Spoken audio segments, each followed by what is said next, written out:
Saya bacakan Yohanes pasal pertama ayat 14. Perhatikan baik-baik. Firman itu telah menjadi manusia dan diam di antara kita.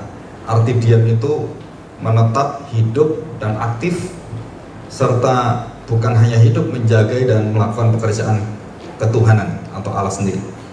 Dan diam di antara kita, dan kita telah melihat kemuliaannya, yaitu kemuliaan yang diberikan kepadanya sebagai anak tunggal Bapa, penuh kasih karunia dan kebenaran. Ya, penuh kasih karunia dan kebenaran. Yang ayat 18. Nah, ini penting. Ayat ini dikasih tanda aja ya. Kenapa penting? Karena tidak seorang pun yang pernah melihat Allah, tetapi anak tunggal Allah yang ada di pangkuan Bapa, dialah yang menyatakannya. Jadi artinya apa? Jadi tidak ada seorang pun kecuali siapa? Anak yang tunggal. Jadi tidak ada seorang pun manusia, Yesus kan manusia saat itu ya, yang pernah bisa melihat Bapa. Hanya anak satu-satunya manusia yang bentuknya manusia yang bisa melihat Bapa. Jadi semua kita ini melihat Bapa itu harus melalui anak. Nggak bisa langsung, Zat. Tritunggal itu pentingnya di sini. Jadi kalau kita melihat kepada Bapa kita, saudara tidak akan bisa melihat Bapa kalau saudara tidak melalui lensa jalur serta pengantara mediator Yesus Kristus. Kenapa? Karena ini kalimat dari Dia sendiri yang mengatakan tidak seorang pun yang pernah melihat Allah, tetapi atau kecuali anak tunggal Allah yang ada di pangkuan Bapa, dialah yang menyatakannya. Jelas ini ya. Nah, kita masuk pada pasal 3 ayat 35. Bapa mengasihi anak dan telah menyerahkan segala sesuatu kepadanya. Apa segala sesuatu itu? Apapun. Apapun diserahkan pada anak. Jadi pekerjaan Allah memelihara semua itu anak semua yang pegang semua. Jadi kalau kita punya pabrik itu bapaknya itu menyerahkan pabriknya ke anaknya, udah kamu yang jadi pengganti saya. Jadi apa yang dilakukan oleh anaknya? Ya yang dilakukan bapaknya. Semua pegawainya tuh nggak akan lagi melihat pada papanya, lihat pada anaknya. Nggak bisa hubungan dengan bapaknya. Karena udah diserahkan pada anaknya. Kamu hubungan saya nggak bisa, harus mulai anak. Urdunya seperti itu. Itu namanya theonomy of God. Pengaturan penata layanan dalam diri Allah. Nah, saudara, itu berbeda. Jadi jangan mengatakan Yesus dengan Bapa itu sama. Betul ada samanya, tapi sangat tidak sama dan sangat berbeda. Allahnya betul sama. Kalau saya berikan ilustrasi, kita lihat tentara namanya Angkatan Bersenjata Indonesia kan ada beberapa kan. Angkatan Udara, dia tentara nggak? Tentara. Terus ditanya lagi, kalau Angkatan Darat tentara nggak? Ya tentara, semua kan tentara. Tapi tentara Angkatan Laut, Angkatan Udara beda-beda fungsinya. Satu di udara, satu di darat. Itulah perbedaannya. Kalau tentaranya sama tentaranya. Yesus dengan Bapa, Allahnya sama-sama. Tapi fungsi dan pekerjaannya beda. Nggak bisa ya Yesus sama, Yesus Bapak sama. Jadi kalau Yesus jadi manusia, Bapak juga jadi manusia. Sesat gitu. Karena Alkitab tidak mengajar demikian. Ada perbedaan. Ya. Ya, yang terakhir. Pasal 5 ayat 19. Maka Yesus menjawab mereka, katanya, aku berkata kepadamu, sesungguhnya anak tidak dapat. Perhatikan, apa yang tidak dapat Yesus kerjakan? Orang semua kan, oh nggak ada, Yesus hebat, Allah kita yang luar biasa, Dia bisa melakukan mujizat semua kok. Nggak ada, nggak bisa dilakukan. Ada. Loh kok Bapak ngawur aja? Loh ini kita ngomongkan saya. Apa yang tidak bisa dikerjakan Tuhan Yesus? Sudah tahu? Coba kita baca ayat ini.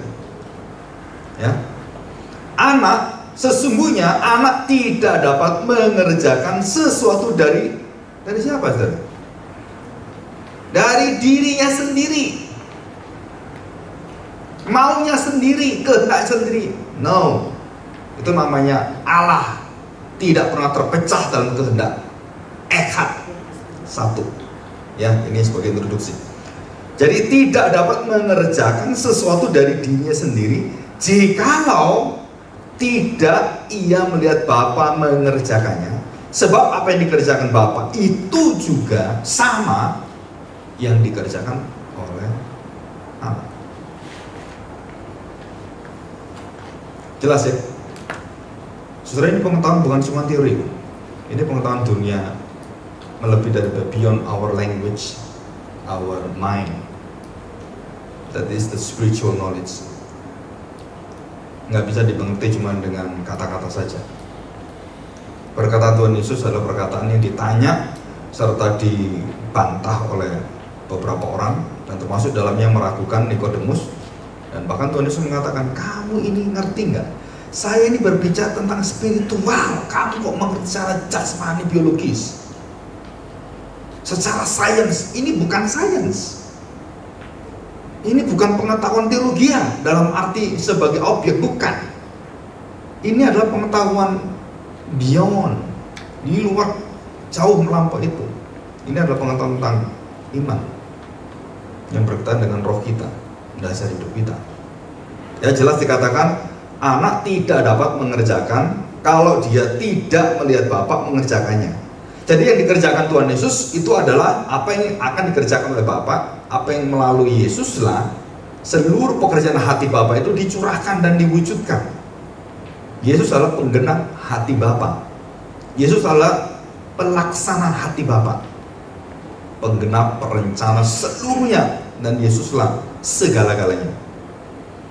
Mulai dari menciptakan ini semua, siapa yang melakukan itu detailnya semua? Yesus semua, karena diserahkan kepada Dia. Ya, nah saudara, ini penting sekali. Terus kita melihat pada Yohanes 5:22.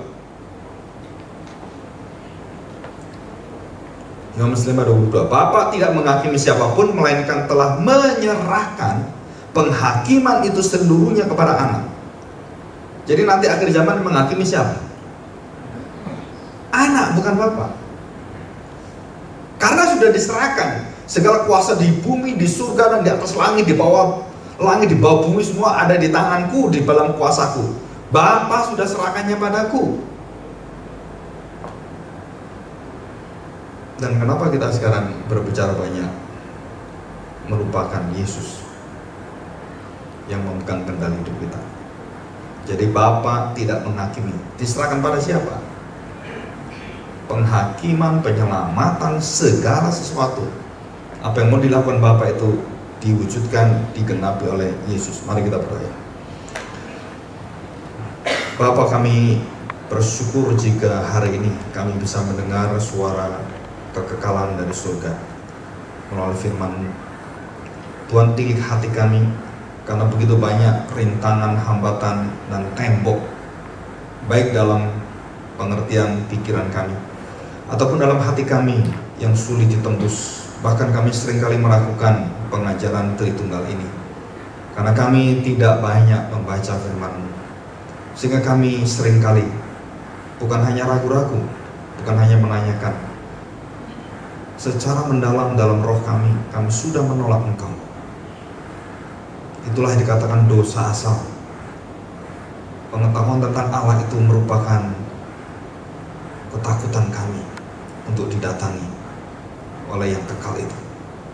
Adam dan Hawa waktu jatuh dalam dosa juga merasakan hati yang sama.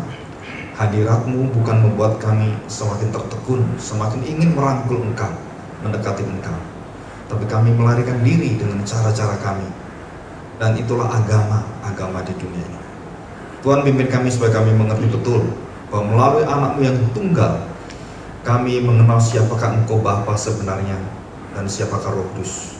Karena tidak ada oknum yang lain kecuali 3 oknum pribadi yang kekal, yang esa, yang memiliki 3 natur pribadi ini. Tuhan kami serahkan supaya kami bukan hanya mendengar teori, bukan hanya mendengar perkataan-perkataan, tetapi hati kami dan iman kami dibangun dengan dasar yang kokoh firman-Mu. Perkataan Yesus, Logos, yang menjadi rema dalam hidup kami, yang akan memimpin setiap perkataan perbuatan kami, memancarkan terang kasih Tuhan, terang kasih anak, Bapa, dan Roh Tuhan. Di dalam nama Tuhan Yesus kami serahkan doa kami. Amin. Oke, kita kembali pada Alkitab. Kita buka Filipi pasal 3 ayat 8. Filipi pasal 3 ayat 8. Perhatikan baik-baik ayat ke-7 ya. Saya mulai dari ayat ke-7. Tetapi apa yang dahulu merupakan keuntungan bagiku, sekarang ku anggap rugi karena siapa? Kristus. Saudara perhatikan, kita bukan berbicara tentang teori matematika yang dianggap merugikan itu. Tapi yang Paulus atau Saulus pikirkan adalah, ini adalah firman yang dia pandang sebagai firman yang kekal. Dia sudah jalani, dia sudah lakukan, dia sudah taati. Dan waktu dia bertemu dengan Kristus, dia baru tahu seluruh keagamaan saya ini yang saya pikir benar, menyelamatkan saya dengan seluruh usaha saya, dengan puasa saya, dengan membunuh orang Kristen, itu adalah sesuatu yang menyenangkan hati Tuhan. Dan pada saat itu, waktu dia bertemu dengan Kristus, dia langsung mengatakan kalimat ini. Yang dulu itu merupakan yang tak cari-cari yang untung itu loh. Yang aku kejar mati-matian, kehormatan di dalam keagamaan, kehormatan dalam negara, dalam pekerjaan, dan banyak hal secara fana itu. Dan dia mengatakan, sekarang ini rugi aku. Dan di tempat lain dia mengatakan sampah pengenalan itu. Ya. Ayat 8. Malahan segala sesuatu kuanggap rugi karena pengenalan akan Kristus Yesus, Tuhanku, lebih mulia daripada semuanya. Oleh karena dialah, oleh karena siapa sih? Oleh karena Kristuslah aku telah melepaskan. Jadi siapa yang melepaskan itu? Memang Paulus yang melepaskan, tetapi siapa yang membuat dia melepaskan itu? Banyak orang kalimat-kalimat itu seringkali berbeda dengan apa yang dikatakan oleh makna Alkitab. Saya beri contoh. Petrus mengaku, oh engkau anak Allah tinggi. Yesus mengatakan, Petrus, itu bukan dari perkataan dari mulutmu, tapi dari Bapakku. Yang ngomong siapa itu? Petrus. Yang mengaku Yesus anak Allah tinggi siapa? Petrus. Tapi bukan Petrus yang mampu mengatakan itu. Mulutnya itu cuma alatnya Tuhan. Petrus itu alat. Dan bukan dia yang mampu mengakui Yesus adalah anak Allah tinggi. Bukan, saudara. Bukan Petrus yang berjasa sehingga kita mengerti tentang Allah. Bukan. Karena Allah lah yang memakai Petrus memberitahu kita tentang Yesus itu siapa. Jadi yang hebat bukan Petrus. Yang hebat siapa? Bapa yang di surga. Aku injak musuh-musuhku. Wah, hebat pisan kamu. Wah, banyak kan puji-pujian gitu kan. Ku injak musuhku, rebah 1000, 10.000 gitu kan. Hebat pisan kamu. Yang injak iblis siapa? Emang kakimu sehebat apa? Punya baja gitu. Terus terang injak kakinya iblis itu siapa? Nah, kepala iblis yang diinjak siapa? Diinjak siapa itu kepala iblis? Banyak orang katakan, wah kita akan menginjak iblis. Aduh, saudara, ini puji-pujian udah keterlaluan ini. Tapi gereja-gereja Injil ini pemuda remaja pada gila semua kayak gitu ya. Nyanyi lagu-lagu sama juga, tapi nggak ngerti artinya. Ku injak musuhku, siapa musuhku? Iblis. Hebat pisan kamu. Kalau kamu nginjak kakimu sehat, wah kamu lebih hebat dari Tuhan Yesus. Kenapa? Karena Yesus nginjak kepala ular, kakinya gimana? Tumitnya hancur. Kamu kok hebat, nggak hancur? Kalau kita bisa, Tuhan mengatakan aku letakkan musuh-musuh di depanmu dan di depan kakimu, bukan kita yang hebat, bukan saudara. Sama dengan Petrus tadi. Karena Kristus sudah menginjak dia, sudah kalahkan dia. Dan kamu bisa kalahkan seperti Daud, wah nginjak Samson sampai itu Delila, Samson Delila, apa ini Goliat, gitu kan? Wah hebat. Saya tanya yang hebat siapa? Daudnya atau Tuhannya? Kita lihat Daudnya kan yang berperan kan, wah hebat Daudnya. Kalau kita nonton film Civil War yang baru, saya nggak tahu, saya belum nonton, Captain America atau Batman lawan Superman gitu ya, atau film yang lain. Saudara terkagum, wah hebat sekali itu. Saudara, saya tanya, saudara kagum dengan siapa? Dengan pemainnya, wah pemain nggak bisa apa-apa, cuma gini-gini doang dia di film. Yang hebat siapa? Yang membuat itu loh, animasinya membuat kita wah, suaranya wah gitu kan. Tapi pemainnya, nah yang kita kagumi siapa? Superman-nya kan, wah aktornya itu hanya dipakai aja. Nah kita mempunyai satu pengertian Allah Tritunggal itu adalah, setelah ada sesuatu yang dijelaskan Alkitab itu oleh Tuhan Yesus sendiri dan perkataan oleh Dia, itu bukan perkara masalah bahasa dan masalah pengertian makna konotasi atau denotasi atau apa artinya definisinya, bukan. Tapi kita ini berkaitan dengan spiritual. Kita bisa mendengarkan itu bukan sesuatu yang biasa itu. Saya bisa menjelaskan ini juga bukan karena kepintaran manusia, bukan. Karena saya tahu bahwa kita ini dipakai oleh Tuhan untuk menyatakan kemuliaan Dia, bagaimanakah Tritunggal itu dan melalui Kristus. Jadi ini jelas sekali di dalam Kristus kita tahu semua. Nah, setelah kita lakukan yang selanjutnya, yang terpenting adalah ayat 9. Dan berada dalam Dia bukan dengan kebenaranku sendiri karena menaati hukum Taurat, melainkan dengan kebenaran karena kepercayaan kepada Kristus, yaitu kebenaran yang Allah. Nah, kalau dia setelah ngomong Kristus Yesus kemudian karena Allah, nah setelah itu adalah echad. Termasuk Allah yang disebut adalah Yesus sendiri. Bisa ngerti ya? Setiap kata Allah dalam Alkitab itu yang mewujudkan, yang membuat kita mengerti, yang menginterpretasikan dalam pengertian kita adalah Kristus. Di situ. Jadi di dalam Kristuslah kebenaran yang Allah anugerahkan berdasarkan kepercayaan kita itu loh, yang luar biasa itu. Dari iman kita dibawa kepada iman yang sejati sampai kepada iman itu sempurna. Dari iman menuju iman sampai kepada iman yang sempurna, ya. Nah, setelah ini kita lanjutkan pada ayat 10. Yang kukehendaki ialah mengenal Dia dan kuasa kebangkitannya dan persekutuan dalam penderitaannya, di mana aku menjadi serupa dengan Dia dalam kematiannya, supaya aku akhirnya beroleh kebangkitan dari antara orang mati. Perhatikan saudara ya. Nah, kita lihat ayat yang ke-21 yang terakhir. Ya. Yang akan mengubah tubuh kita yang hina ini. Nah, perhatikan baik-baik. Nanti kita mengerti Tritunggal itu. Saudara jangan pikir, wah saya sudah ngerti sekarang Tritunggal. Loh, jauh, masih jauh, dan saya pun masih jauh. Kenapa? Karena kita akan menanti pergantian tubuh ini loh. Nah, baru kita tahu pengertian kita akan sempurna. Selama kita belum memakai tubuh yang baru, saudara, kita bisa ragu-ragu dengan Tritunggal, kita bisa merasakan begitu banyak goncangan, bisa. Tapi nanti di surga mengubah tubuh kita yang hina ini sehingga serupa dengan tubuhnya yang mulia, menurut kuasanya yang dapat menaklukkan segala sesuatu pada dirinya.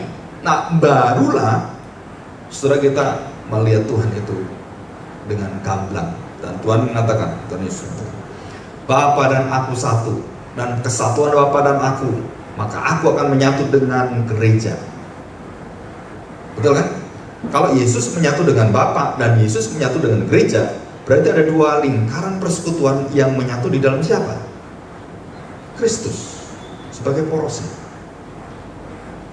Jadi saudara mengenal Bapa itu melalui Kristus lagi. Di surga pun saudara tidak akan bisa mengenal Bapa kalau saudara tidak mengenal Yesus. Tetap jalan. Ini kekal, nggak bisa diubah.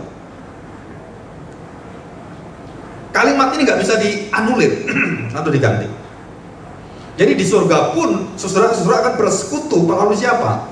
Melalui mediator. Fellowship adalah Christ sendiri. Bagaimana saya bersekutu? Minggu lalu saya beritahukan. Kalau seseorang tidak percaya Yesus sebagai tubuh manusia dan dia adalah roh Allah juga yang seperti kita punya dari dia rohnya itu, maka saudara, waktu kita mau bersekutu dengan Allah, saudara-saudara tidak bisa bersekutu dengan roh yang kekal, yang mulia, yang sempurna seperti Allah, nggak bisa. Maka Yesus memiliki tubuh manusia. Dalam tubuh manusia inilah Yesus memberikan hak pada kita sebagai saudara-saudaranya, sehingga kita diangkat sebagai anak-anak Allah melalui persaudaraan, brotherhood with Christ. Ini kunci penting sekali.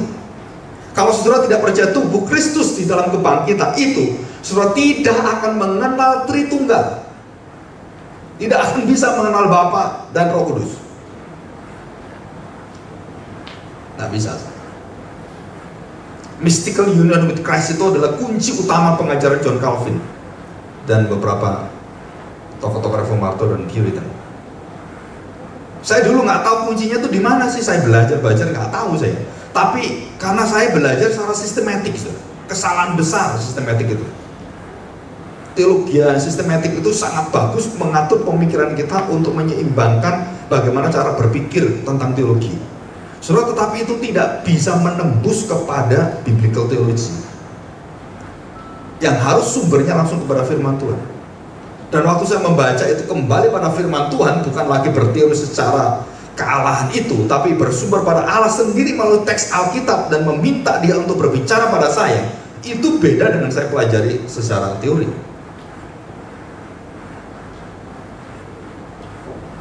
Sangat beda. Saudara-saudara punya teori tentang bagaimanakah sebagai suami, kan ada bukunya kan, praktekin ke istrimu, pasti beda. Kenapa? Karena buku-buku istri-istri, istrimu bukan buku. Teori buku dengan istri ini makhluk yang punya macam-macam perasaan yang luar biasa. Sedangkan buku itu hanya terbatas pada pengalaman-pengalaman orang-orang tertentu, suami istri tertentu. Nggak bisa diterapkan hanya untuk ini kemudian oh ini sudah beres, nggak bisa. Kenapa? Karena nuansanya manusia itu berbeda, apalagi Allah. Kadang-kadang manusia, seorang ibu bisa punya perasaan berbeda dalam begitu banyak hal. Bagaimana bisa mengertinya? Nah, saya cuma mengungkapkan ini supaya kita sadar bahwa apa yang kita terima hari ini adalah sesuatu yang mendasari satu iman kita, bahwa kita sedang menuju pada kesempurnaan yang kekal. Nanti setelah tubuh kita diubahkan, baru persekutuan saya dengan Kristus itu menjadi persekutuan tubuh yang sama. Apa tubuh yang sama? Tubuh kebangkitan sulung Yesus menjadi tubuh kita yang ditransfer kepada kita, dan itu bersekutu kekal, kemudian dibawa kepada hadirat Bapa dan bersekutu bersama dengan Bapa. Dan itulah keindahannya di surga. Nah, saudara-saudara membaca kitab Wahyu, Yesus selalu di tengah. Perhatikan kitab Wahyu. Saya punya nanti mulai bulan Juni-Juli ada yang minta saya untuk mengajar tentang pemerintahan gereja yang diadakan oleh gereja-gereja itu sesuai dengan firman Tuhan nggak? Nah, kalau saudara soroti dengan cara firman Tuhan yang ada di dalam kitab Wahyu khususnya, pemerintahan gereja itu adalah saudara selalu berpusat pada titiknya itu adalah Kristus berada di tengah-tengah dan dia keluar, dia bersekutu dengan Bapa, Bapa ada di sini, dan dia keluar. Waktu dia keluar, Roh Kudus mempersiapkan semua pekerjaan anak, dan dia mengawasi kemudian menyatukan seluruh umat menjadi satu kesatuan dalam satu pusat kerajaan.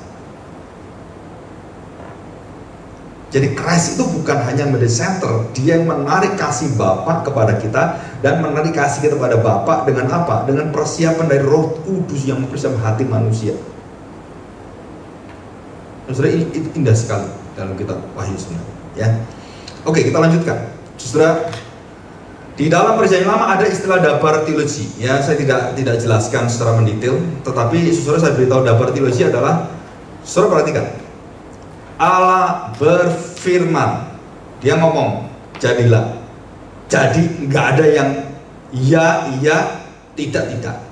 Nggak ada lebih dari itu. Begitu Allah mengatakan, memerintahkan pada malaikatnya, akan terjadi A, B, C, D, akan terjadi peristiwa A, akan kamu harus begini. Dan waktu orang tidak melaksanakan apa yang dikatakan oleh Tuhan, dia langsung dihukum, dibinasakan. Itu namanya dabartilusi. Jadi artinya begini saudara, tentara Amerika, Marine of US Army State itu ya, dia terkenal dengan yes sir, gitu kan, terkenal dengan istilah komando itu. Artinya apa? Mati hidup saya taat pada perintah komandan. Nah, itu artinya dabartilusi. Jadi apa yang Tuhan katakan, saudara-saudara tidak akan bisa membantah. Memang kamu lebih hebat dari Tuhan, memang kamu lebih pintar dari Tuhan. Jadi firman Tuhan yang dituliskan di sini bukan untuk perdebatan, untuk diiman, untuk dinikmati. Ada seorang profesor yang dapat doktor, yang dapat sekitar 5-6 doktoral dan jenius sekali. Tapi dia mengatakan bahwa Yesus, Bapa dan Roh Kudus itu nggak ada. Itu yang buat itu Paulus itu. Yesus nggak pernah disebut dalam perjanjian baru, khususnya Matius, Markus. Yesus sebagai Allah nggak ada. Yang ngomong Yesus Tuhan itu Paulus dan murid-muridnya. Yesus sendiri nggak pernah mengaku seperti itu. Padahal dia pintar sekali. Waktu kecil sekolah minggunya luar biasa. Tapi begitu besar, loh kok bisa? Dia tidak mengaku Yesus sebagai Tuhan. Nah, jangan terkejut saudara. Kenapa? Tadi saya katakan kita mengenal ada satu proses.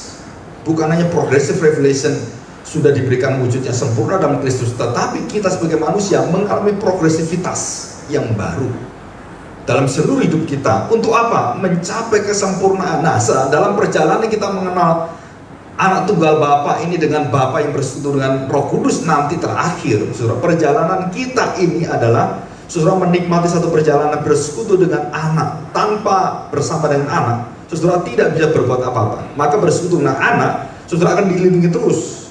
Jadi siapa yang membuat kita tidak bisa lepas dari Bapa adalah anak yang kita pandang sebagai pusat iman kita. Saudara keluar dari anak, saudara lepas dari Bapa. Saudara nggak bisa. Situ. Jadi ini adalah satu ikatan yang kekal.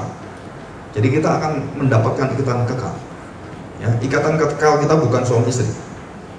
Ingat baik-baik, di surga tidak ada status hubungan suami istri. Kalau ada, nanti saudara cari istrimu. Mana istri saya ya? Tuhannya dilupain ya. Ya pasti cari istri kan. Kita semua menjalani satu status, satu keluarga, satu saudara di dalam kekekalan. Saudara, kalau saudara perhatian baik-baik, suami istri kalau sudah tua itu persis saudara. Saya sudah merasakan dengan istri saya. Saudara, saya ngomong, coba nanti perhatikan yang sudah tua. Tuntutan itu sudah tidak ada tuntutan-tuntutan seperti waktu kita pacaran, sudah nggak ada. Karena itu akan luntur sendiri. Dari fisik kita sudah turun semua.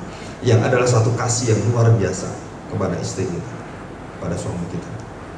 Bukan lagi kasih-kasih yang secara seksual, enggak. Tapi itu kasih yang dalam, mengerti dia, mengerti saya di dalam Kristus. Itu rahasianya besar. Ya, Efesus pasal 5. Ya, dabartilusi. Nah, saudara, dabartilusi ini diungkapkan dengan satu perwujudan penampakan Allah. Jadi tadi saya katakan bahwa wujud daripada Bapa itu nggak pernah dilihat oleh manusia. Maka orang mengatakan, Pak, tiang awan tiang api yang ketemu dengan Musa di semak belukar itu siapa? Bukan Bapa. Bukan. Tadi jelas sekali dikatakan, betul kan? Yesus sendiri mengatakan, tidak ada seorang pun yang melihat Bapa. Jadi siapa yang dilihat oleh Musa? Yang dilihat oleh Gideon, dilihat oleh Samson, dilihat oleh orang-orang itu semua. Yang berkumpul dengan Yakub itu bukan Allah Bapa, saudara. Siapa, saudara? Yesus sendiri. Nah, saudara, mengapa banyak orang meragukan, Pak, itu kan tafsiran gitu? Bukan tafsiran, ini perkataan Tuhan Yesus. Saya pernah didebat waktu saya di Malang. Bapak nerangkan, nggak benar itu, Pak.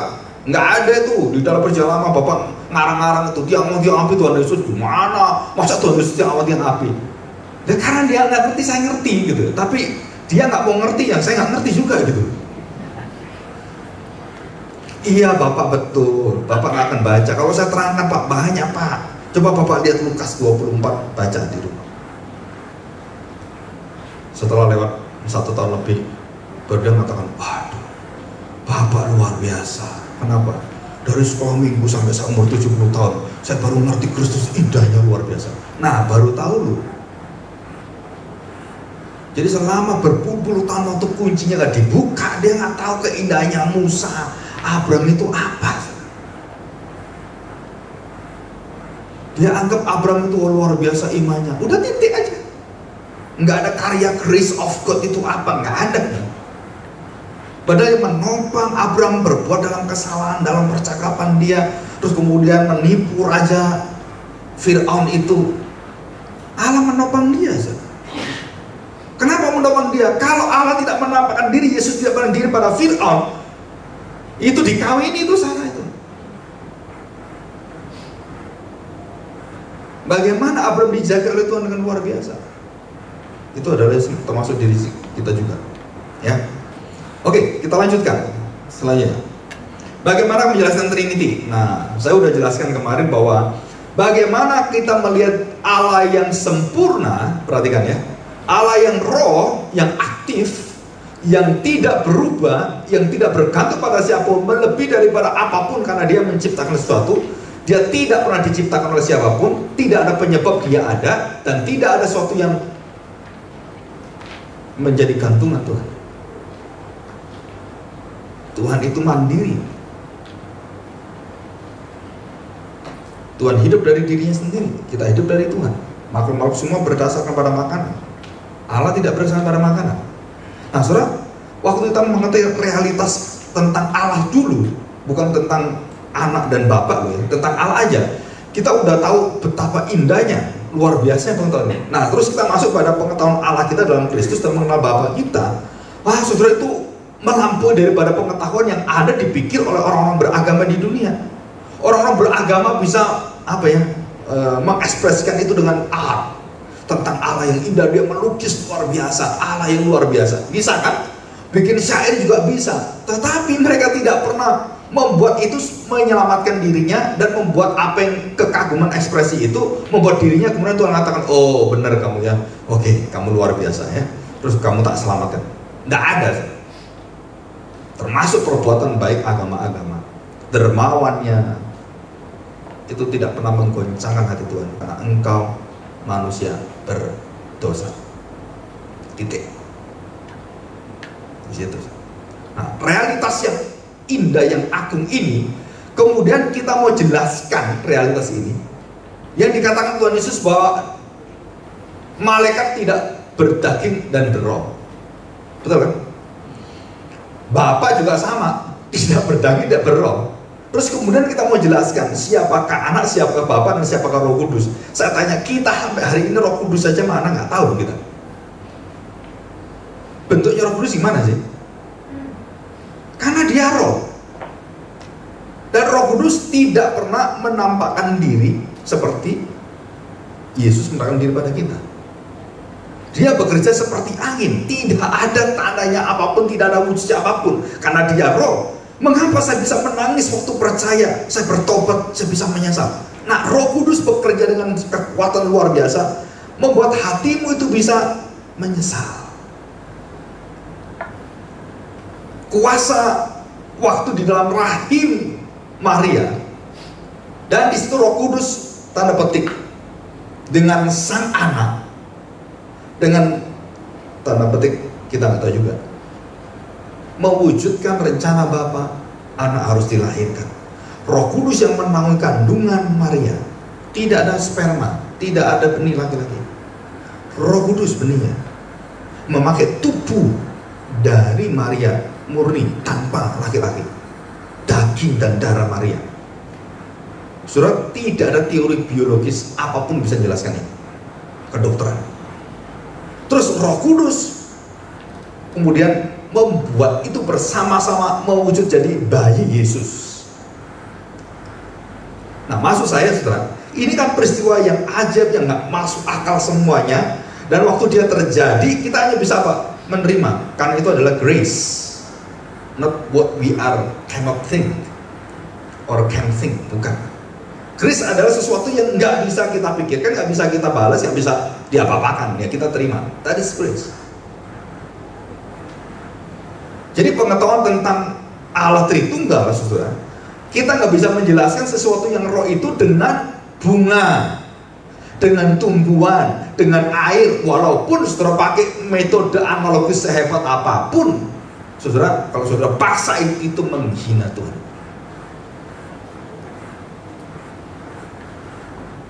Kenapa? Tadi realitas dia itu agung, melebihi daripada perkataan kita. Terus kamu turunkan bagaimana menjelaskan Tuhan? Hanya menjelaskan loh, Tuhan itu siapa, Bapa, Anak, Roh Kudus siapa? Maka saudara tahu apa dikatakan oleh Agustinus, dan waktu saya baca itu berkali-kali saya baca karena kalimatnya filsafat. Waktu saya pertama kali tahu bukunya Agustinus itu, wah itu berat sekali.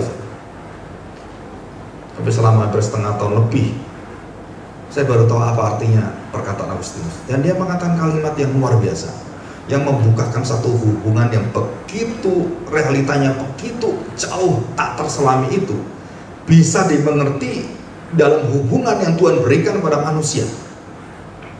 Tidak mungkin kita bisa mengenal Bapa yang mengutus Yesus dengan istilah, contohnya, istilahnya gitu, paman, atau sumber atau apa. Manusia bisa menerima dengan jelas itu kalau hanya satu perkataan, Bapa, Anak.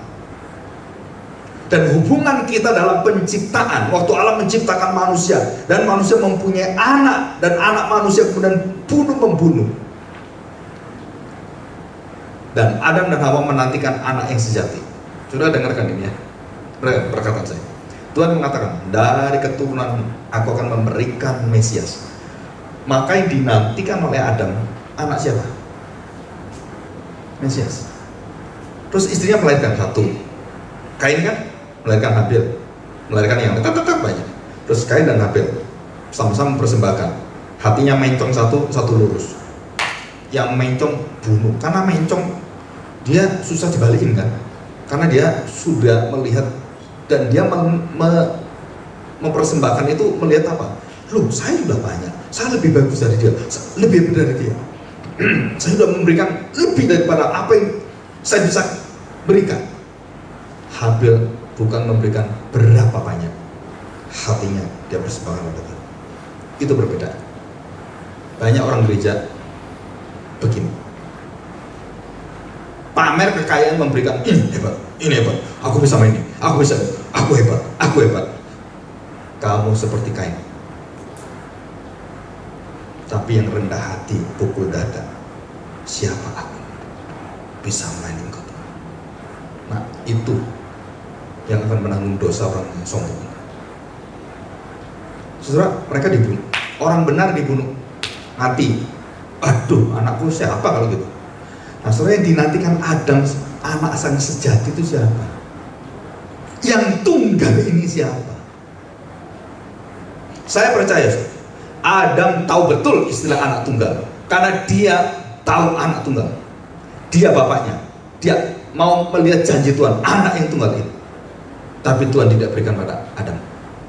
Nah, konsep inilah yang membuat kita tahu bahwa Allah disebut Bapa dan Anak, karena Tuhan menyiapkan seluruh ciptaannya untuk menjelaskan tentang Dia itu siapa. Di dalam puncaknya apa? Hubungan manusia dan anaknya. Maka mengapa Tuhan mengatakan, aku adalah Bapamu, engkau adalah anak-anakku? Saudara, karena itu udah diberikan, yang bisa dimengerti manusia dengan jelas adalah hubungan manusia itu sendiri, yang sudah Tuhan sudah Tuhan tanam dari asal mulanya. Jadi kalau saya menyebut Allah itu bukan Bapa, saudara nggak akan bisa, saudara.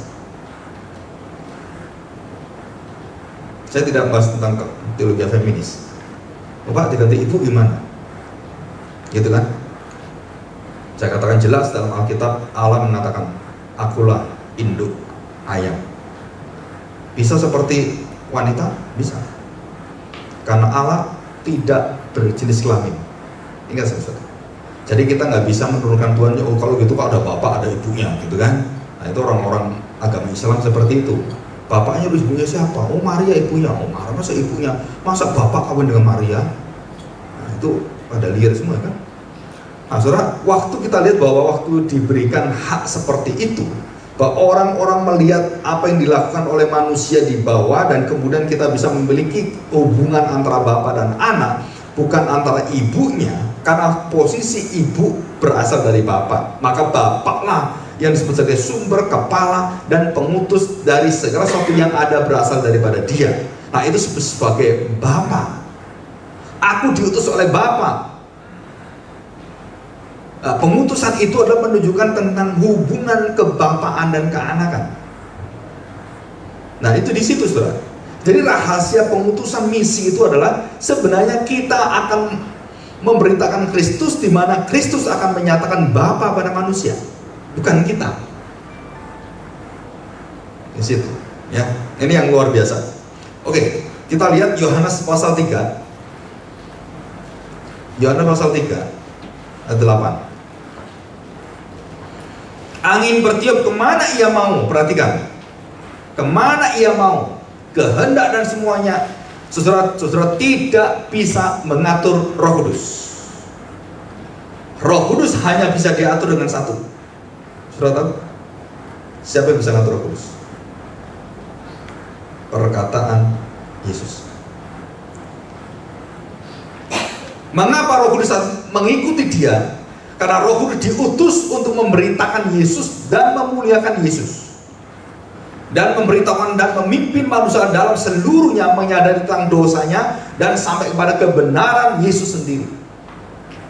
Jadi Roh Kudus tidak berbicara dari dirinya sendiri, tidak ngomong seenak dia sendiri, bukan. Roh Kudus berdasarkan apa? Pengajaran Tuhan Yesus. Jadi gereja-gereja yang tidak mengajarkan perkataan dan pekerjaan Tuhan Yesus dari awal, pengajaran berbahagialah orang miskin, dan tidak diajarkan di gereja, maka gereja itu tidak boleh disebut sebagai gereja kepenuhan Roh Kudus, karena gereja tidak pernah mengajarkan ajaran Tuhan Yesus. Nah, yang paling luar biasa mengejutkan, gereja-gereja yang mengaku dirinya penuh Roh Kudus tidak pernah mengajari Yesus di gerejanya.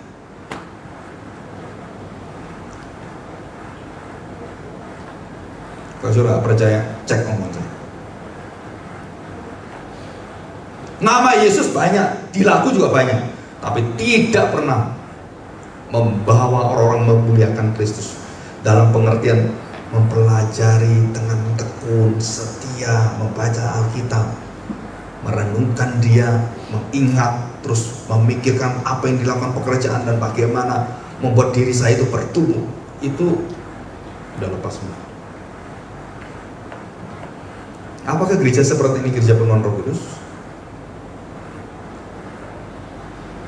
Malah kadang-kadang ada satu gereja, beberapa gereja mengakukan Roh Kudus itu lebih hebat dari Tuhan Yesus. Lebih hebat dari Tuhan Yesus. Tuhan Yesus masih manusia, dia masih tingkat kedua. Roh Kudus itu roh. Udah keblinger semua gitu ya. Kalau udah ngomong gini udah susah kita ngomong, karena kalimat-kalimat itu udah nggak lumrah. Ya, angin bertiup kemana ia mau, dan engkau mendengar bunyinya. Kita diberi hak untuk apa, saudara? Wah, ada kuasa Roh Kudus, kamu cuma dengar doang. Begitu sampai di situ ada kuasa Roh Kudus. Saya pernah lihat ada satu kebaktian, ya, yang dipakai Tuhan luar biasa. Dan saya kunjungi sana, di Banten, bareng-bareng. Dan memang luar biasa. Ada film Yesus di setel, dan situ orang banyak datang. Wah, kata orang ada pekerjaan Roh Kudus luar biasa di Banten ini, dan film Tuhan Yesus terus kemudian ditayangkan di sana. Nah, saudara, saya tanya, begitu saya datang, saudara tahu Roh Kudus di mana? Loh, kok tahu ada Roh Kudus? Mana Roh Kudusnya ada? Kalau saudara lihat Roh Kudus bentuknya apa? Nggak ada. Tapi saudara melihat orang-orang bergerak hatinya dengan rela datang mendengar Injil. Itu Roh Kudus. Membuat mereka bisa datang, bertobat, menangis. Oh, itu Roh Kudus jelas di depan kita. Tapi banyak orang nggak tahu. Ya, kita mendengar bunyinya, kita mendengar geraknya. Wah, luar biasa Tuhan. Roh Kudus bekerja. Anak saya datang pada saya nangis, Pak, aku bertemu Tuhan Yesus. Oh, haleluya, Roh Kudus luar biasa. betul-betul ada. Ya. Saudara, selanjutnya, tetapi engkau tidak tahu dari mana ia datang atau kemana ia pergi. Demikianlah halnya dengan tiap-tiap orang yang lahir dari roh. Saya kemarin mendapat kiriman foto-foto dari Semarang. Ada 5 orang komitmen untuk menjangkau orang-orang. Itu saya beritahu, saya nggak mungkin memberikan lebih dari hal yang sudah terbatas. Saya nggak bisa datang lagi.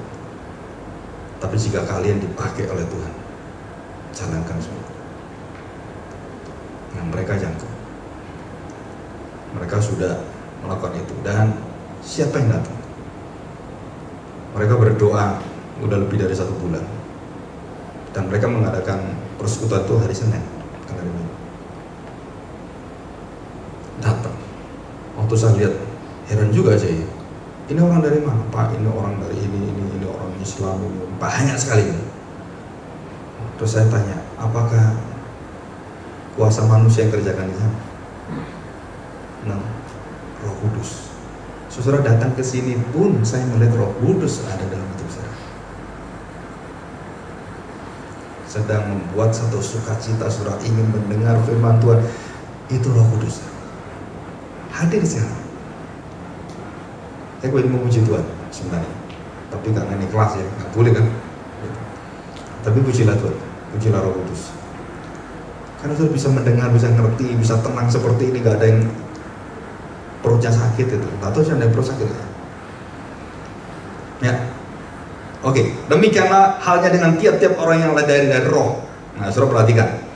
Jadi Roh Kudus itu pekerjaannya nggak bisa dilihat, tapi bisa dinikmati, bisa didengar, dan akibatnya itu bisa terasa. Luar biasa.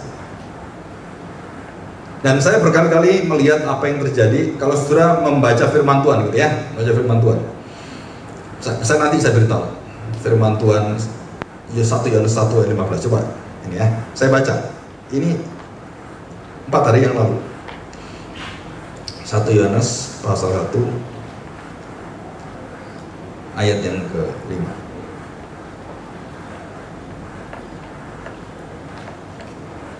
Dan inilah berita yang telah kami dengar dari Dia dan yang kami sampaikan kepada kamu, Allah adalah terang dan di dalam Dia sama sekali tidak ada kegelapan. Jika kita katakan bahwa kita beroleh persekutuan dengan Dia, namun kita hidup di dalam kegelapan, kita berdusta dan kita tidak melakukan kebenaran. Tetapi jika kita hidup dalam terang sama seperti Dia ada di dalam terang, maka kita beroleh persekutuan seorang dengan yang lain, dan darah Yesus anaknya itu menyucikan kita dari segala dosa. Jika kita berkata bahwa kita tidak berdosa, maka kita menipu diri kita sendiri dan kebenaran tidak ada dalam mulut atau hati dan hidup kita. Surah kalimat terakhir ini itu kayaknya berkontradiksi kalimat yang di depan. Dikatakan begitu. Kalau ada dosa dalam dirimu, kamu dalam kegelapan. Tetapi orang katakan bahwa jika kamu tidak mengaku dosamu, berarti kan ada dosa. Betul nggak? Tadi dikatakan kalau ada dosa, kamu tidak ada terang, kamu gelap. Nah, sebaliknya pada ayat yang 8 dan seterusnya dikatakan, kalau kamu tidak mengaku dosamu, kamu tidak akan mendapatkan terang. Bagaimana bisa kalimat ini begitu berlawanan satu sama lain? Kok bisa seperti itu? Nah, saudara, waktu kita datang pada Tuhan, status kita adalah kita jatuh dalam dosa. Dan waktu Kristus hadir dalam diri kita, kita bisa mengaku dosa kita. Dan pekerjaan siapakah yang membuat kita bisa datang mengaku dan mengagumi tentang karya Kristus? Siapa yang menghidupkan itu? Sel-sel yang ada di otak kita yang miliaran bahkan triliunan sel itu, sehingga kita bisa meneteskan air mata dan turun dari kelopak mata kita, dan membuat kita bisa sukacita waktu membaca Alkitab karena kita mengerti kebenaran itu. Dan waktu kita mengerti pengampunan, kita luar biasa, kita bagaimana merasakan pengampunan. Nah, saudara, semua perasaan-perasaan yang kita bisa mengampuni orang, ada sukacita, Kalau kita diampuni juga kita mengalami satu sukacita. Nah saudara, perasaan yang seperti itu manusia tidak mungkin bisa meresponi ini. Manusia dalam dosa meresponnya tidak akan bisa. Dan hanya Roh Kudus yang akan bisa meresponi, menolong kita, menyucikan perasaan kita, meresponi dengan benar. Kenapa demikian? Karena belum tentu orang diampuni, orang itu akan mengerti kamu. Belum tentu orang kamu kasih itu, orang bisa mengenal akan kasih Allah dalam dirimu. No. Orang-orang yang ada sekarang yang kita kasih langsung katakan, kamu Kristen ke saya. Padahal kami mengasihi dengan kasih Allah, kamu menolak. Karena tidak ada Roh Kudus dalam hati mereka. Apakah kasih saya berhenti karena mereka tidak menerima saya? No. Itu adalah kemurahan, itu adalah belas kasihan. Allah memberikan hujan dan panas kepada orang benar dan orang baik. Dan kita pun sama. Apakah saya menolong orang-orang seperti itu akan harus berhenti karena ditolak? No. Tuhan sama masih memberikan berkatnya pada orang jahat pun. Koruptor pun masih diberkati Tuhan. Dan masih memiliki kasih anaknya pada dia.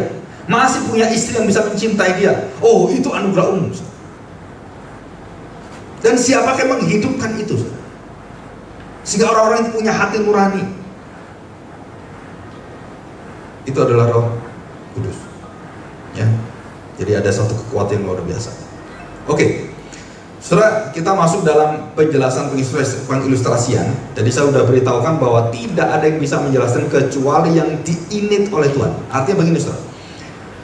Jadi karena hubungan yang antara Adam dan Hawa tadi saya katakan yang akan mempunyai anak satu-satunya yang akan menyelamatkan dia, maka anak ini menjadi satu figur, hubungannya dengan Bapa itu akan menyatu di sana, di situ. Karena Tuhan mengatakan keturunan artinya berarti anak. Maka dari anak ini Adam mendapatkan janji dari Tuhan. Tetapi saudara perhatikan, bukan Adam sebagai bapak yang dosa, bukan, tapi bapak yang di surga yang memberikan. Terus sampai akhirnya Yesus dilahirkan. Jadi bapak semua yang gagal. Daud gagal, berdosa. Salomo gagal semua. Sampai kemudian Yusuf dan Maria. Yusuf pun sedikit saja gagal. Betul? Kenapa sih? Dia mendengar berita Maria hamil. Maria hamil. Kok bisa hamil? Belum kawin kok mau hamil? Walaupun sudah diikat dalam perjanjian, tanda petik tunangan, tinjingan gitu kan. Sudah diikat, sudah mau kawin sebentar lagi, dengar hamil. Aduh. Boleh nggak cerai? Lanjut mengatakan, boleh. Kenapa boleh? Karena Yusuf akan menceraikan Maria. Kenapa menceraikan? Karena ada perzinahan. Kalau punya anak, nggak mungkin nggak ada laki-laki, betul nggak? Dari mana itu Maria? Nah, Yusuf kan nggak ngerti, kan terbatas dia kan, dia nggak ngerti bagaimana siapa yang menghamili itu. Wah, udahlah, dia orang baik sekali. Dia juga mengerti Maria, dia tahu Maria. Pikiran dia nggak masuk akal, tapi dia mengatakan dengan diam-diam dia ingin menceraikan Maria. Kenapa sih? Berarti cerai boleh nggak waktu itu? Boleh kalau membatalkan perjanjian Tuhan. Nah, Maria hamil. Udah, saya punya hak untuk bercerai. Udahlah, diam-diam. Jangan mempermalukan dia, kasihan Maria. Siapa yang datang? Saya tanya, siapa yang datang? Malaikat. Mengapa harus malaikat diutus? Saudara tahu? Karena tidak mungkin lagi Yusuf bisa diterangkan oleh manusia. Karena tidak ada manusia bisa menerangkan kejadian ini. Dan harus malaikat datang. Saudara, ada nilai-nilai malaikat yang tidak boleh digantikan oleh manusia. Ada nilai-nilai manusia yang tidak bisa disamakan dengan malaikat. Kalau kita teliti Alkitab ada seperti itu. Jadi waktu malaikat datang, manusia tidak bisa menerima. Dan waktu malaikat mengatakan, jangan takut Yusuf, ambillah Maria, karena yang ada dalam kandungan Maria adalah Roh Kudus.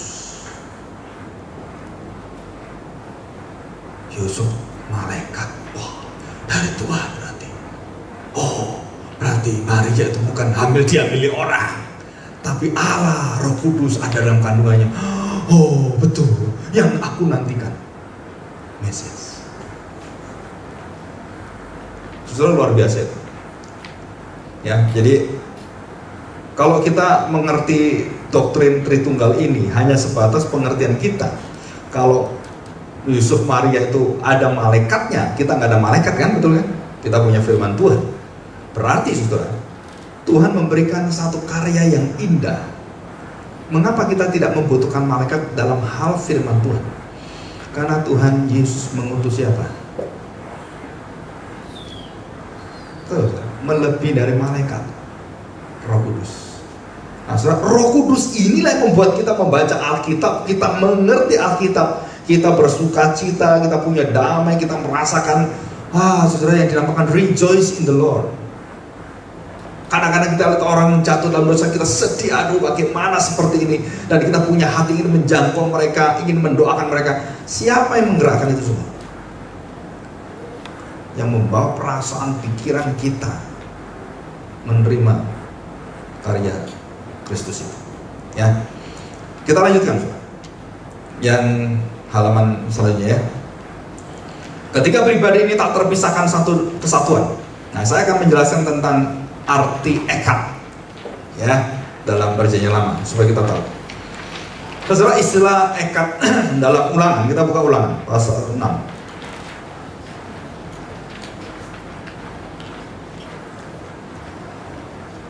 Ulangan pasal 6.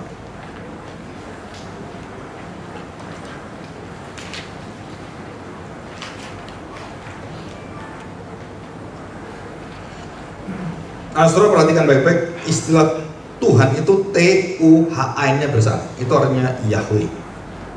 Ya, Yahweh. Tidak boleh disebut sebenarnya. Ayat yang keempat.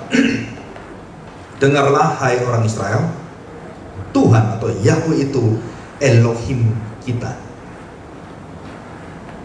Ya. Tuhan itu Esa, Yahweh, Echad. Kasihlah Tuhan Allahmu dengan segenap hatimu dan dengan segenap jiwamu dan dengan segenap kekuatanmu. Betul kan? Terus di bawahnya diajarkanlah hal seperti itu. Nah, yang diajarkan itu apa sih? Kasih Tuhan yang diberikan. Nah, saya perhatikan, Tuhan itu Allah kita. Ada 3 yang disebutkan. Tuhan, Allah, kita. Tuhan itu Yahweh, Allah, Elohim, dan kita. Nah, saudara, di dalam yang disebut sebagai satu kesatuan, Yahweh itu Allah. Allah adalah Allah Elohim, karena Him itu artinya adalah zaman. Ibrahim, saya anak Ibrahim, berarti Ibrahim punya anak yang banyak. Ibrahim, yang Yerusalem, itu artinya Yerusalem. Kalau jadi Yerusalem itu kota Yerusalem yang banyak, ya kan? Jadi kalau Bandung, Bandim, gitu kan? Jadi Bandung jadi Bandim, gitu kan? Jadi Bandung itu akan punya kota-kota baru yang seperti Bandung. Nah, kita punya namanya induknya itu adalah Bandung, dan itu anaknya kota Bandung. Nah, itu namanya Im. Nah, saudara perhatikan baik-baik. Waktu disebut sebagai Yahweh, saudara, itu adalah ketunggalan yang betul-betul Allah, tidak memiliki kejamangan. Tetapi disebutkan di sini Yahweh itu adalah Allah, Elohim. Jadi Elohim itu lebih daripada satu.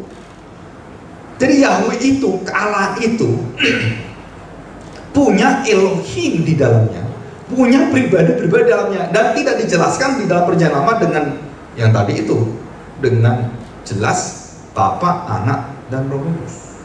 Kenapa? Karena belum boleh siapapun yang menjelaskan kecuali Yesus yang datang. Mengerti maksudnya? Jadi tidak ada satu mulut pun yang bisa menjelaskan Bapa, Anak, dan Roh Kudus kecuali manusia yang datang tanpa dosa, dan dialah utusan Anak Tunggal Allah. Dia menyatakan Bapa dengan mulut dan seluruh pekerjaannya. Jadi nabi-nabi tidak boleh, Musa tidak boleh, semua tidak boleh. Dan itu misteri. Iman mereka tahu Allah itu Elohim, Yahweh. Tahu. Ada ketunggalan, ada kejamakan. Jelas tahu. Tapi bagaimana? Mereka nggak tahu karena Yesus belum dilahirkan. Yesus belum menjadi manusia. Nah, iman mereka adalah iman menuju pada penggenapan Mesias dan mereka percaya itu. Jadi Abraham belum pernah melihat Tuhan Yesus. Apakah dia diselamatkan? Iya, Abraham diselamatkan, Daud diselamatkan, Salomo diselamatkan. Kita yang sudah didatangi Tuhan Yesus dan Tuhan Yesus balik ke sana, apakah kita melihat juga? Enggak juga kan? Bedanya ada Abraham dengan kita apa? Sama-sama nggak tahu Tuhan Yesus. Yang satu imannya ke depan, yang satu imannya ke belakang. Iman kita melihat Yesus di belakang, sudah bersejarah kan, sudah lewat sejarahnya. Sedangkan Adam belum terjadi, kita sudah terjadi.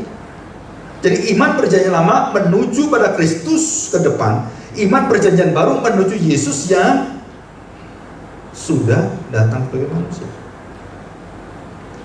Apa perbedaannya? Saudara, cuma satu perbedaan. Pekerjaan Roh Kudus. Jadi perbedaannya apa? Saudara, dikatakan demikian. Orang-orang Israel membutuhkan tanda, mujizat terus ada luar biasa, ya, supaya mengenal Tuhan. Tapi perjanjian baru Tuhan Yesus mengatakan kalimat ini. Filipus melakukan dia. Filipus diberitahu, mungkin ditegur, setengah ditegur. Terus Thomas melakukan dia. Karena konsep dia perjanjian lama. Aku percaya jika ada sesuatu yang membuktikan itu bisa aku lihat. Silakan lihat tangan saya. Terus Thomas mencucukkan. Betul, tembus. Gitu kan? Jadi tangannya tuh. Terus kemudian lambungnya tuh. Betul. Terus apa yang terjadi? Begitu Thomas meletakkan itu, dia langsung tersungkur. Dan apa kalimat dia keluar? Saudara, kalimat apa keluar? Persis sama Tuhan Allah saya. Jadi kalimat Thomas itu adalah kalimat yang sudah terbiasa dibawa dalam perjanjian lama. Tuhan Allah. Itu rahasianya luar biasa. Jadi Musa mengatakan Tuhan Allah kita yang Esa. Dan hari itu diomong persis oleh Thomas. Dan dia melihat langsung Tuhan Allah yang Esa itu. Ada di depan dia. Tapi Tuhan Yesus tidak, tanda petik, tidak bangga dengan iman Thomas, ya. Dan dia mengatakan kalimat ini. Berbahagialah mereka yang tidak melihat tetapi percaya. Kenapa? Kalau seperti Thomas semua, Tuhan Yesus gak naik ke surga. Kamu cocokin terus tangannya. Percaya gak? Kan nggak mungkin itu kan. Maka Roh Kudus itu membawa kita waktu kita menerima perjamuan kudus, roti hosti itu dengan anggur. Saudara, kita harus mengatakan kalimat apa? Tuhan Allah kita ada di sini. Kalau kita minum dan memakan itu, tubuh dan darah berpisah. Apa artinya? Coba tahu artinya? Dalam Alkitab dijelaskan. Tubuh dan darah berpisah itu artinya kematian. Daging berpisah dengan darah itu kematian. Kematian fisik. Kita mati kan fisik kan? Itu artinya kematian itu. Saudara, waktu saya makan seperti itu, saudara tahu nggak? Matinya Yesus bagi saya. Karena saya mati kan? Terus kemudian darah Yesus hidupkan saya. Jadi Yesus mati, masuk dalam kematian saya. Yesus bangkit, membangkitkan saya. Saudara, proses seperti ini itu hanya bisa karena satu. Jadi waktu perjamuan kudus adalah puncak di mana Roh Allah itu bekerja di dalam gereja. Jadi perjamuan kudus itu tidak boleh sembarang cengengesan apa itu, saudara. Nggak boleh perjamuan seperti itu. Kenapa? Karena itu adalah posisi yang sungguh-sungguh kekudusan yang luar biasa. Dan posisi itu dinantikan oleh Musa dan semua nabi. Tuhan Allah kita. Jadi waktu kita perjamuan kudus, angkatlah rotimu. Saudara tahu, saudara sedang bersekutu dengan kekuatan kemuliaan Tuhan. Dan waktu kita makan dan kemudian kita minum, saudara, Roh Kudus bekerja menyatukan gereja sepanjang abad, sepanjang dunia. Dari sejak kesatuan tubuh bukan gini, saudara. Oh, kamu gereja mana? Anggota apa? Itu satu dan bukan. Itu kesatuan organisasi. Kalau ini enggak, kesatuan organiknya begini. Jadi setiap orang yang memakan darah dan tubuh Kristus dalam penderitaannya itu masuk dalam diri kita, saudara, diikat dengan kekuatan kuasa Roh Allah menjadi gereja di seluruh muka bumi ini, dan dunia bumi akan dipenuhi dengan kemuliaan Dia. Kenapa? Karena orang-orang sudah mengikuti kekuatan, yaitu hidup yang kekal ini ada di dunia. Sampai kapan? Seluruh kemuliaan dunia penuh dengan orang percaya, dan bumi dan langit baru akan diciptakan dari yang lama.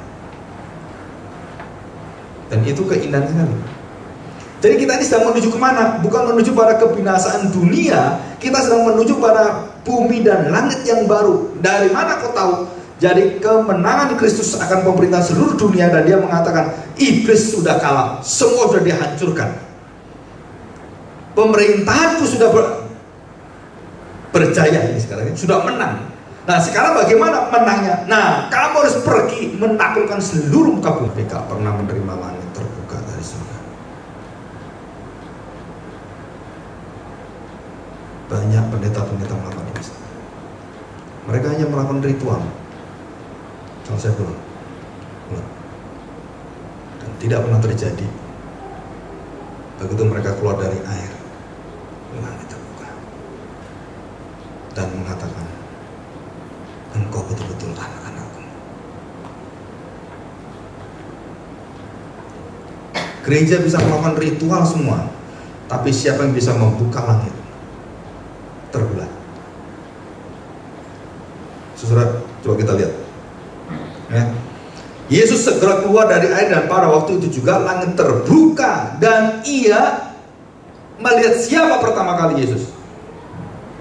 Perhatikan saudara, melihat pekerjaan Roh Kudus. Jadi tadi orang itu tadi dibaptis gitu oleh gereja saya, membaptis juga dalam namamu siapa, Calvin ngambil baptis gitu ya. Selesai dia pulang, langit gak pernah terbuka. Tuhan Yesus selesai, langit terbuka. Nah, waktu langit terbuka, yang dia lihat langit terbuka itu siapa yang turun?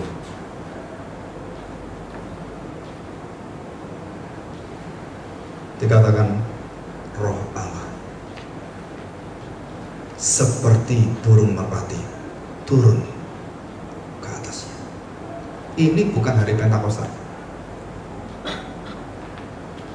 Apa bedanya Tuhan Yesus dituruni Roh Kudus seperti burung merpati, dan murid-murid hari Pentakosta turun Roh Kudus seperti sama merpati tapi lidah-lidah api? Apa bedanya?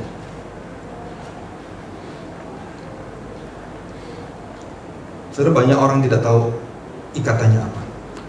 Tidak mungkin engkau dipakai dengan karunia Roh Kudus seperti itu hebat kalau kau tidak pernah melihat langit terbuka, Roh Kudus turun seperti Tuhan Yesus. Jadi pertobatan adalah pintu engkau menerima seluruh kemuliaan pekerjaan Roh Kudus. Jika tidak ada pertobatan, jika tidak ada Yesus mati bagimu, langit tidak akan terbuka, Roh Kudus nggak akan bekerja. Saudara, pekerjaan Bapa, Anak, dan Roh Kudus itu luar biasa sekali. Saudara mungkin seumur hidup baru dengar sekarang tentang proses ini. Saya banyak menemukan dalam firman Tuhan hal-hal yang saya katakan makanya luar biasa. Saudara, kalau bersekutu dengan Kristus, banyak hal yang kita nggak kepikir itu Tuhan kadang-kadang kasih dengan luar biasa, indah sekali. Ya, saudara perhatikan ayat 17. Langit terbuka, Yesus melihat Roh Allah seperti burung merpati. Betul ya? dan turun ke atasnya. Lalu terdengarlah suara dari surga yang mengatakan, inilah anakku yang kukasihi, kepadanya lah aku berkenan. Nah saudara, saya ingin tanya sekarang, kalau saya ini orang berdosa dan saya tidak pernah dimasukkan di dalam baptisan Tuhan Yesus. Nah, saudara, banyak orang begini, Yesus membaptis kita itu dalam arti Yesus mati itulah baptisan kita. Bukan hanya itu. Banyak orang salah ngerti. Baik waktu saya dibaptis, ini arti Yesus mati, dibaptis berarti dia mati, maka mati bersama dia. Bukan itu. Pintu baptisan itu akan dibuka kalau Yesus dibaptis dengan Yohanes. Dan langit terbuka, Roh Allah turun. Perkataan Bapa, kepadamulah Bapa berkenan. Dikatakan di sini, ku kasihi dan yang berkenan. Apa sih fungsinya ini Tuhan Yesus dibaptiskan? Wah saudara, kalau dia tidak mendapatkan hak ini, maka tidak ada anak-anak Tuhan yang berkenan, tidak ada anak Tuhan yang bisa mengasihi Bapa, mengasihi Tuhan. Nggak ada. Jadi pintu yang tertutup itu, yang Yohanes tidak mau lakukan untuk Tuhan Yesus. Kalau semua Yohanes katakan, aku nggak mau. Wah saudara, itu bisa gagal itu rencana Tuhan. Tapi nggak mungkin. Kenapa nggak mungkin? Karena kamu dipanggil adalah untuk membaptis aku Yohanes, supaya genap apa yang diperintahkan Tuhan. Ayo lakukan. Saudara bayangkan orang datang, aku berdosa Yohanes. Oh ya, kamu berdosa Yohanes. Bertobatlah, bertobatlah. Gitu kan? Yohanes di mana posisinya? Di atas. Saya nabi, kamu orang berdosa. Saya nabi, berdosa. Terus yang datang ini tiba-tiba mau datang seperti orang berdosa. Betul? Baptis saya. Mana bisa? Tuh, kamu kan Mesias. Dia tahu Mesias itu gak akan bisa melakukan dosa itu. Kamu kan tidak ada dosanya. Kenapa kamu duduk di sini dan terus aku baptis dalam tanda petik dalam pengertian adalah baptisan untuk orang berdosa? Bukan karena dosaku, karena dosamu Yohanes, karena dosa sejagat ini. Aku duduk untuk dibaptis sama Tuhan. Itulah nilai yang tidak pernah dibicarakan. Itulah nilai daripada pekerjaan Roh Allah. Yesus waktu mati di kayu salib nggak ada Roh Kudus loh. Coba lihat sekarang, ada nggak Roh Kudus? Nggak ada kan? Roh Kudus yang berdiam. Karena itu harus ditanggung oleh anak Allah sendiri. Tidak boleh ada oknum yang lain. Dia harus sendiri dan Roh Kudus tidak campur-campur. Saudara, kuasa dia di kayu salib dari mana? Dari dia dibaptis. Dari mana bisa ke sana? Karena sudah dikenan Tuhan. Hanya satu manusia yang dikenan baru masuk dalam penderitaan. Kalau kita, saudara, terakhir baru kita dikenan Tuhan. Tuhan mengatakan, kalau nanti akhir zaman, jangan sampai kita datang pada Tuhan dan katakan, engkau hamba yang tidak setia. Nah, Tuhan mengatakan, aku ingin engkau menjadi hamba yang setia. Pada akhir zaman kita menantikan perkataan itu. Tapi Tuhan Yesus tidak. Bukan diberikan setelah dia selesai kerja gini, oh engkaulah anakku yang kukasih. No. Di kayu salib tidak ada kata-kata itu, saudara. Tidak ada kata-kata. Bapak mengatakan, anakku kok mati. Aduh, nggak ada. Diam semua. Bapak hanya memberikan waktu anak berkomitmen, berlutut, dibaptis. Aku tanggung dosa manusia semua. Aku jadi orang berdosa. Dan kemudian dia melihat apa yang terjadi. Dia keluar dari air, langit terbuka, Roh Allah turun. Dan dari perkataan di atas, engkaulah anakku yang kukasih, yang berkenan. Pekerjaan terindah pribadi Allah ini, saudara. Pekerjaan yang paling mulia adalah apa? Melihat anaknya menanggung dosa-dosa manusia untuk memuliakan Bapaknya. Dan inilah satu kekuatan yang indah, yang luar biasa. Istilah daripada satu roh. Saudara, jadi Bapa, Anak, dan Roh Kudus itu punya satu hati untuk apa? Menolong, menyelamatkan siapa? Manusia. Jadi yang menyelamatkan manusia bukan hanya Tuhan Yesus, saudara. Juru selamat manusia Tuhan Yesus, tetapi yang menyelamatkan manusia adalah Bapa dan Roh Kudus. Yang menciptakan alam semesta adalah Yesus. Tetapi yang bersama dengan dia dalam seluruh penciptaan, roh Allah melayang-layang. Betul nggak? Dan kemudian firman itu mengatakan, jadilah. Maksudnya itu adalah oknum Tritunggal. Bersama-sama, dalam penciptaan bersama-sama, di dalam penebusan bersama-sama, di dalam seluruh peristiwa itu selalu bersama-sama. Dan bahkan waktu engkau diberkati, diutus oleh pendeta sebelum pulang, pendeta mengatakan apa? Dalam damai sejahtera Bapa surgawi, kasih karena penebusan Sang Anak Yesus Kristus, dan bersekutu di dalam satu hadirat yang esa sebenarnya. Engkau pergi dalam satu perjanjian dengan Tuhan. Kemana? Menaklukkan pulau-pulau untuk memuji Tuhan, desa-desa, tempat-tempat. Nah, saudara, ini adalah kekuatan yang luar biasa dalam iman Kristen. Nah, kita nanti masuk di dalam, ada diskusi sebentar, kalau ada pertanyaan. Nah, saudara, saya meminta saudara membaca Yohanes 15, 14, 12 itu ya.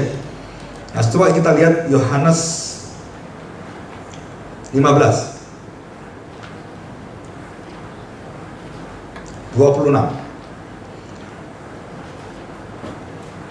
Firman Tuhan ini kalimat-kalimat yang sangat sederhana sebenarnya. Tapi kalau saudara perhatikan baik-baik, apalagi kalau saudara memahami beberapa ini ya, kedalaman tulisan di dalam bahasa aslinya, termasuk tata bahasanya, itu kalau saudara bisa mengerti, khususnya juga bahasa Mandarin. Mandarin biasanya penafsirannya yang bagus itu mirip dengan bahasa aslinya, yang bahasa Mandarinnya. Ayat yang dari ayat 22. Sekiranya aku tidak datang dan tidak berkata-kata pada mereka, mereka tentu tidak berdosa. Tetapi sekarang mereka tidak mempunyai dalih bagi dosa mereka.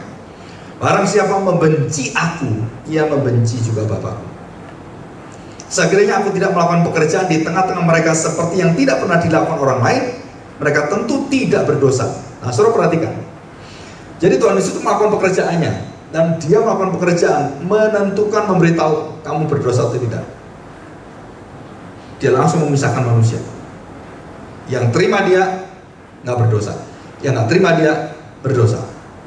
Pekerjaan-pekerjaan yang dibawa oleh Yesus dari Bapa itu, begitu ditolak, saudara-saudara langsung masuk dalam hukuman murka Allah. Udah langsung. Kenapa langsung? Karena Tuhan Yesus tahu siapa yang orang bijaksana dan gadis bijaksana dan gadis bodoh, siapa yang membawa pelita dan siapa yang tidak pelita. Dia tahu siapa yang dipilih dan siapa yang tidak dipilih. Karena Yesus adalah Allah itu sendiri yang menciptakan. Nah, dia tahu siapapun, kepada siapapun dia berkata, dia tahu. Jadi tetapi sekarang walaupun mereka telah melihat semuanya itu, namun mereka membenci baik aku maupun Bapa. Pekerjaan mujizat yang luar biasa, melebihi daripada Musa, melebihi dari seluruh nabi-nabi, semua dicurahkan oleh Tuhan Yesus. Karyanya dan setan-setan semua ditaklukkan oleh dia.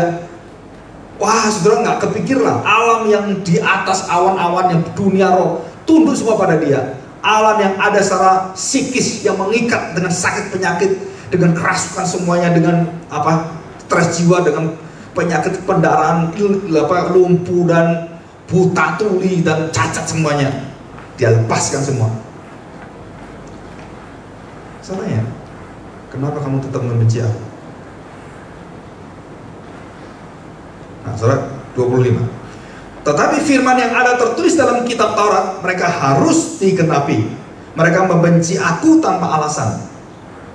Nah, surat, bagaimana kuncinya supaya Tuhan membuka hati manusia? Semua mereka terus tidak membenci.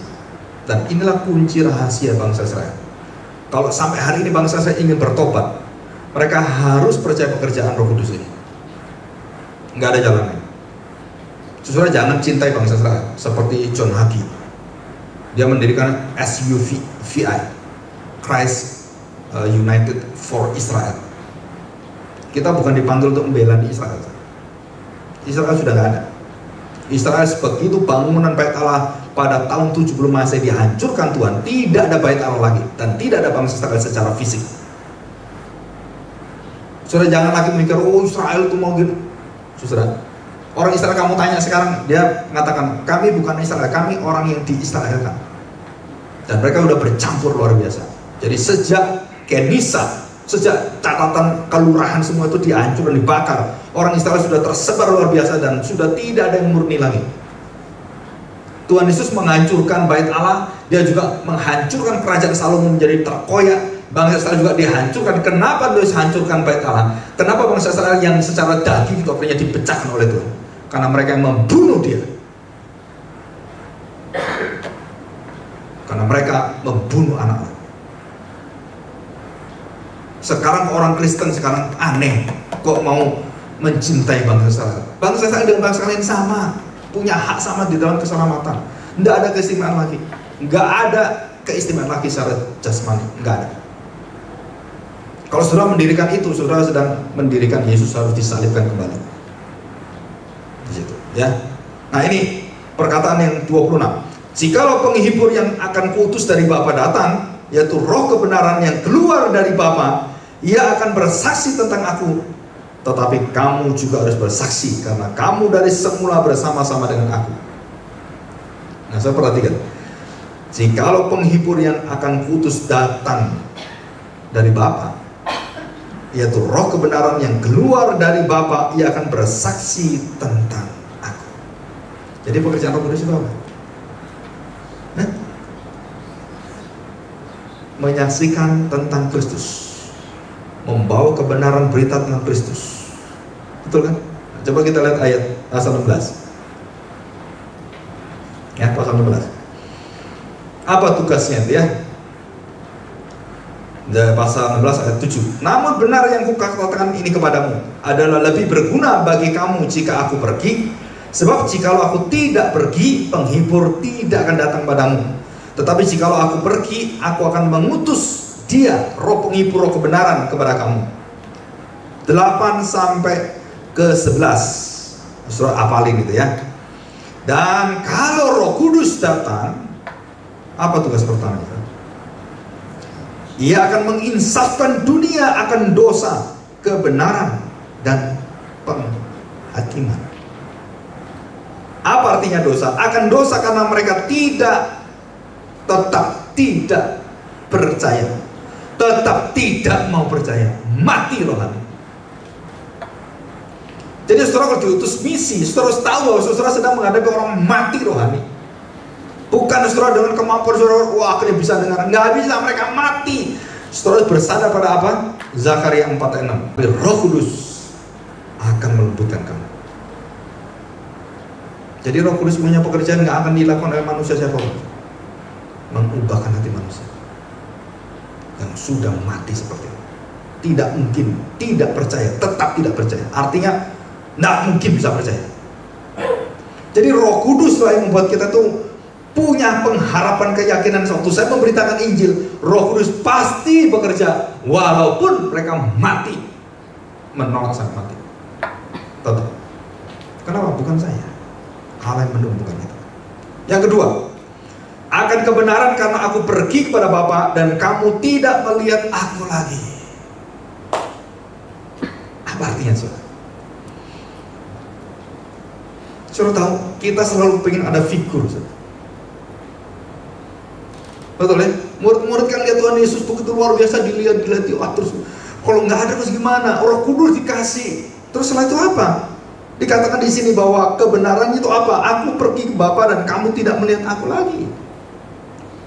Kamu harus tahu, kamu tidak melihat aku lagi.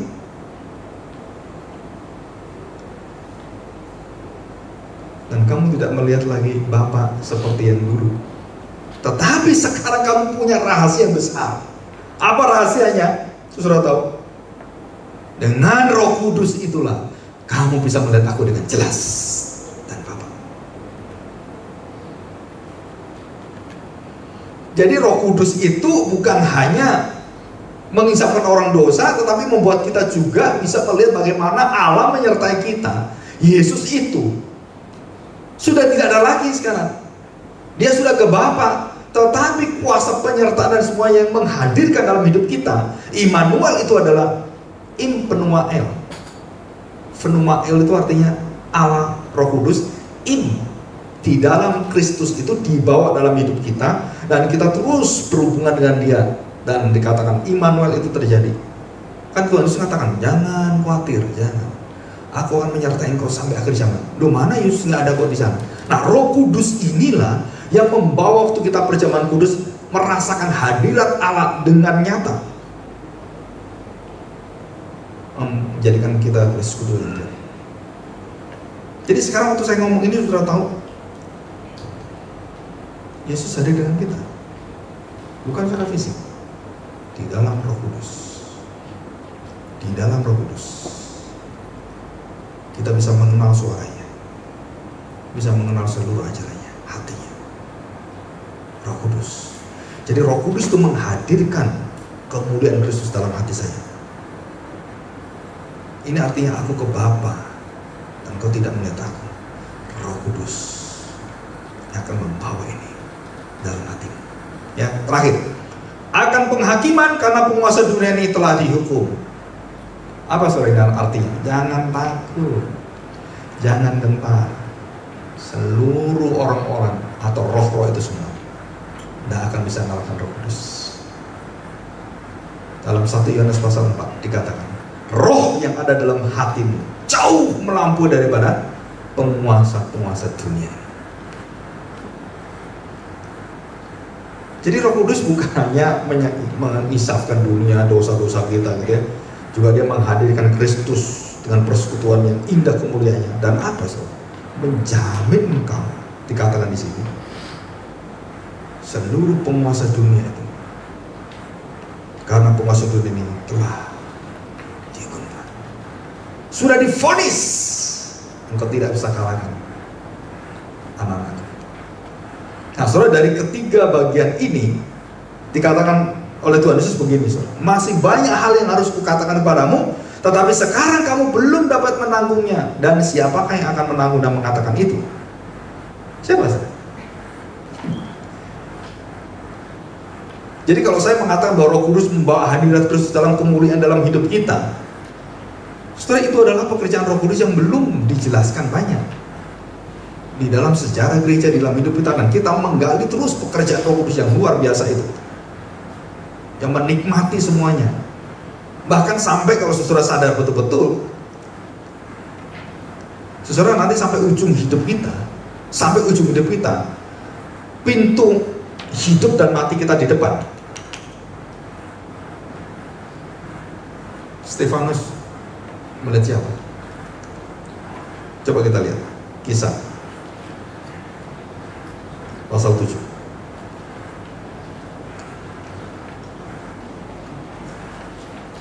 Ayat 55. Nah saudara, saya berkata begini bukan karena saya ngarang-ngarang, bukan ya. Oh kumpulan khusus, oh Pak aku ngarang-ngarang. Enggak, itu ada di Alkitab semua. Dan saudara akan mengalami itu satu persatu yang saya cerita. Saudara akan mengalami itu. Betul-betul saudara akan alami. 55. Tetapi Stefanus yang penuh dengan apa saudara? Roh Kudus. Jadi kepenuhan Roh Kudus itulah yang membuka dia satu kemuliaan yang besar yang dia lihat. Dan apa yang dia lihat? Menatap ke langit, lalu melihat kemuliaan Allah yang utuh, Elohim, dan Yesus berdiri di sebelah kanan Allah. Jadi ada berapa penuh ini? Coba kita lihat. Roh Kudus, Allah, artinya itu Bapa yang ada di sana, dan Yesus yang duduk di sebelah kanan Bapa. Saudara, Stefanus itu melihat siapa? Dan waktu dia mau dirajam mati itu seperti itu, dia melihat penuh dengan kemuliaan Roh Kudus, matanya menuju tembus dalam alam kekekalan. Pintu gerbang hidup dan mati. Saudara akan mengalami semua. Saudara akan bisa melahirkan diri. Manusia hidup satu kali dan mati akan satu kali. Saya 3 kali punya reserve nyawa, puji Tuhan.